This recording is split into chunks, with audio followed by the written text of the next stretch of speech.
Boys and girls, do any of you remember the Fort Worth State School? Probably not. It was a facility. I don't know how many people it housed, but there were residents who not only lived there, but they went to school there. These were mainly children, 18 and under. There were a few exceptions.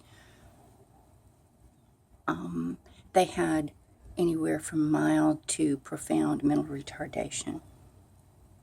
And I, having taken one class in special therapies and having felt for a while like I should be teaching, applied at the state school. This was back in '78. And I was immediately hired. And here goes the story of that. Got to get my glasses again. Without experience, with only one semester of education under my belt, up my sleeve, I was hired.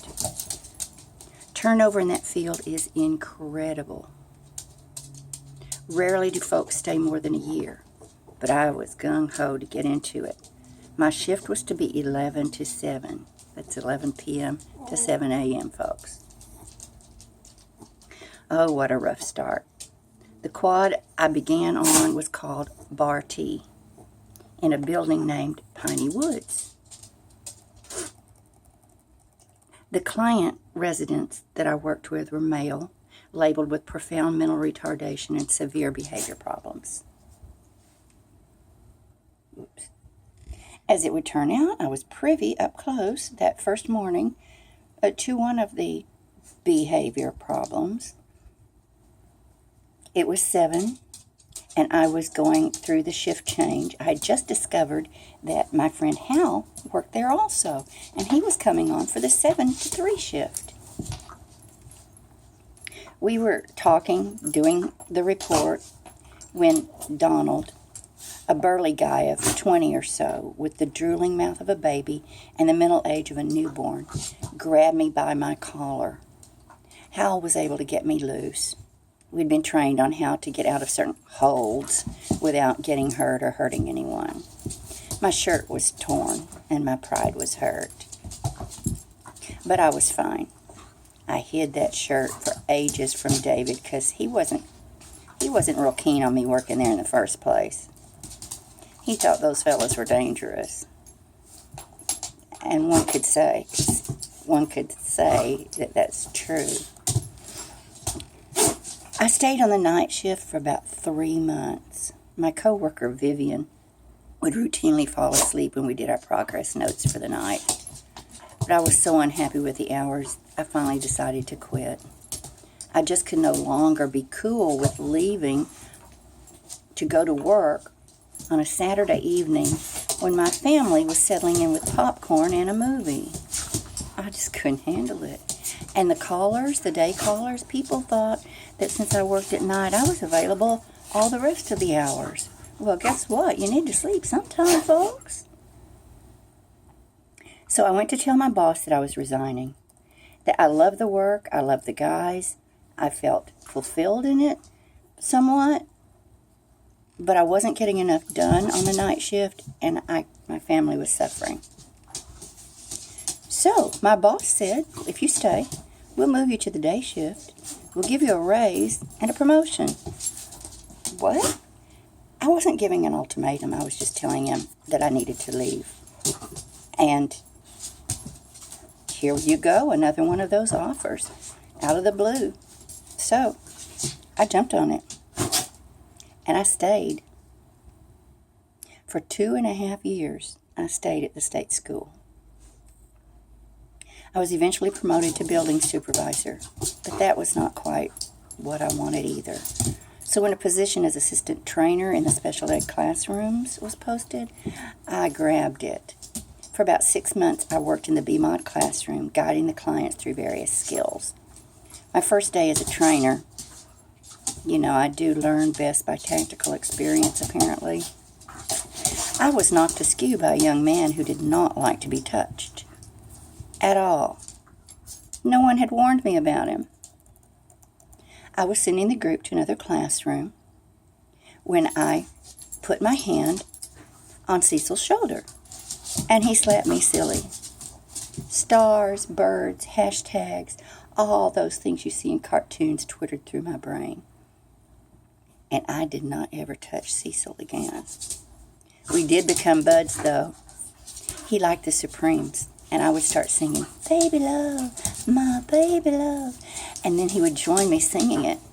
Sounds minor, but that's how you get through to folks. That's how you connect, and I did that. My last year at FWSS State School, sorry this is shaking, so I keep trying to drop it.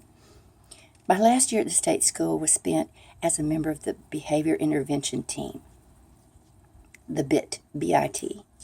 It was comprised of 4 specialists.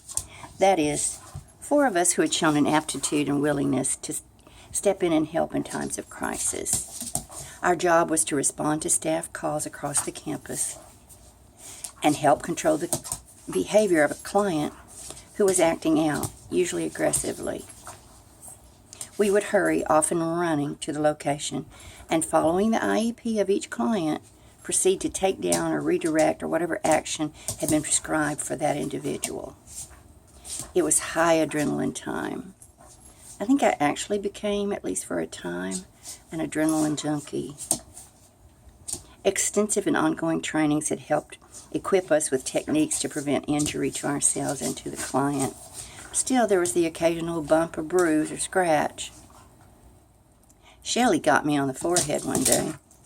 I was following protocol with her, which was holding her from behind, my arms crossed across hers, locking them in place, preventing her movement. She was, however, determined to break free. She butted me with the back of her head, packing such force that the bump would not decrease in size for a month. I even had to see a specialist for my vision because my eyesight was just a little disturbed. Sherry was another client who could pack a punch. She was in love with a special ed teacher there, and she would follow him around. Even though staff was assigned to watch her, she would still get away and follow him.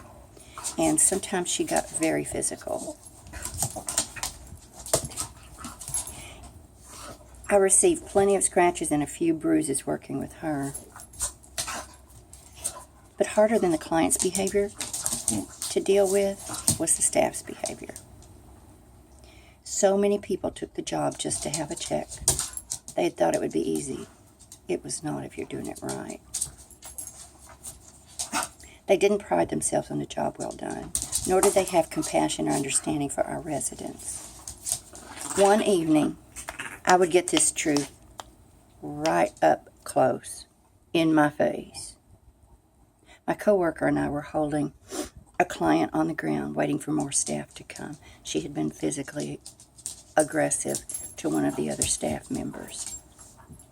The girl had been hurting herself and others, and the only safe way to handle the situation was a total takedown.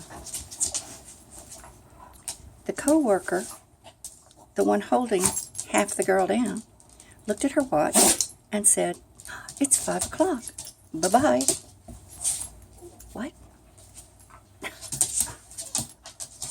She left. She left the girl and me on the ground, and she walked away from a potentially very dangerous situation without a glance back.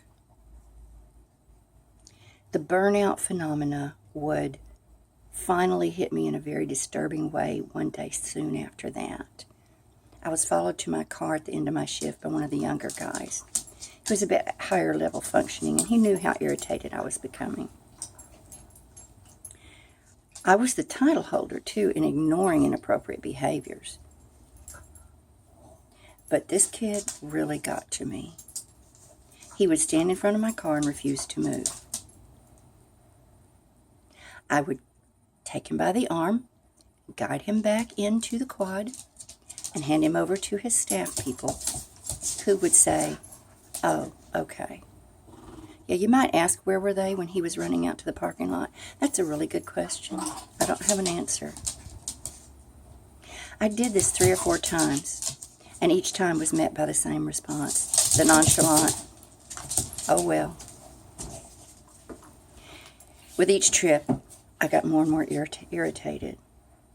And on my last attempt to drive away, with Mikey standing in front of the car, I swear to God, my thought was, maybe they would learn a lesson if I ran over him.